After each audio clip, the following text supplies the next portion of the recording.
আসসালামু আলাইকুম রহমতুল্লাহ।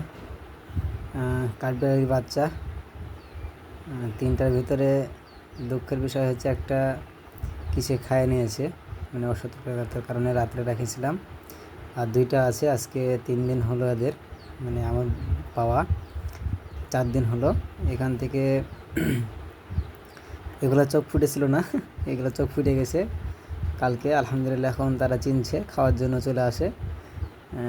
যখনই বাসা থেকে তাদেরকে বের করি তখনই খাওয়ার জন্য আমার কাছে চলে আসে। এই যে হুড়াহুড়ি লাগাইছে, অনেকক্ষণ থেকে খেতে পাইনি, যদি খাওয়ার জন্য মারামারি করতেছে। তো আমি এখন এদেরকে খাওয়াবো। খাওয়ানোর ভিডিওটা এখন দেখাতে পারছি না, কারণ আমি একাতে ফোন ধরে একাতে ভিডিও করা, মানে খাওয়ানো একটু কষ্টকর। যে সিরিজে আমি দুধ মধু ভরে রেখেছি খাওয়ানোর জন্য। কি লাগাইছে।